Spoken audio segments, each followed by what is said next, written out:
Сегодня праздник всех земных стихий. Березовая роща Зеленодольска превратилась в настоящую русскую сказку. В национальных русских рубахах гостей встречают аниматоры на ходулях. Повсюду звучат народные песни, кружат хороводы, плетут венки. Мы попали на славянский праздник солнцестояния Ивана Купала. Главная сцена праздника собрала фольклорные коллективы и ансамбли практически со всех районов республики. Подарить людям песни, хорошее настроение и самим зарядиться этим прекрасным настроением. Праздник нам очень нравится, очень насыщенный такой, с русским акцентом. Иван Купала, или же Иванов день, один из главных праздников в календаре славянских народов. Он совпадает с Рождеством Иоанна Крестителя и наступает в ночь на 7 июля. Посвящают праздник расцвету природы и летнему солнцестоянию. Издревле в этот день устраивали народные гуляния, жгли костры, гадали и водили хороводы. Традиции сохранились по сей день.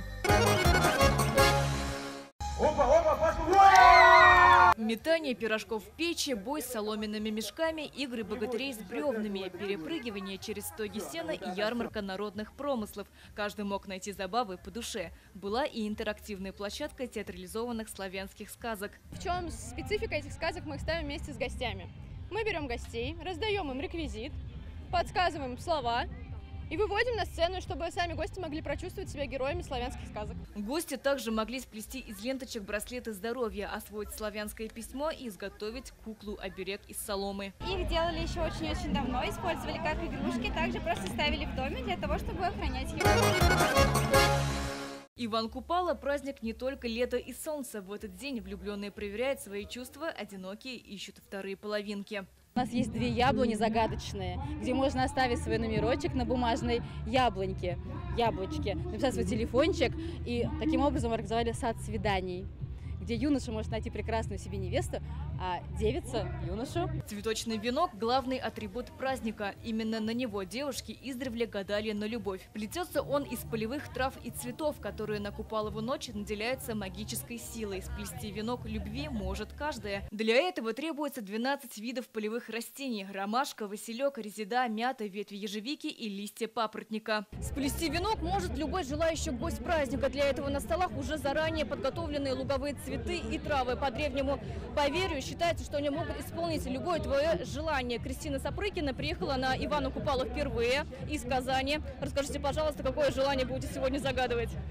Здравствуйте. Желаний на самом деле очень много, но самое основное – это мир во всем мире, конечно же. Все объяснили девчонки, как изготавливать, из каких цветов. Рассказали про праздник, для чего венки. Все здорово. Пусть этот праздник будет русским, но мы своей татарской семьей пришли на этот праздник. Очень здорово. Мы тоже принимаем участие. То есть такой праздник получился интернациональным. Готовые цветочные венки принято опускать в воду. Древнее поверье гласит, если он уплыл, то хозяйка вскоре выйдет замуж. И в том году плела венок, вот и в этом году тоже. После того, как я венок запустила, желание мое было это найти суженого. Мое желание, кстати, сбылось. В Древней Руси ходило поверье, что в ночь нельзя спать. В это время все потусторонние силы, лешие, ведьмы, русалки и водяные выходят к людям. Чтобы не попасть под их власть, нужно шуметь и веселиться. Таким образом отгонять нечисть. Народные гуляния в роще длились до самой ночи. Они объединили более 35 тысяч гостей из Татарстана и соседних республик. Завершился Иванов день выступлением этногрупп. Яркие этнокомпозиции вызвали восторг зрителей. Ирина Васильева, Лейсан Саитова, ТНВ, Зеленодольск.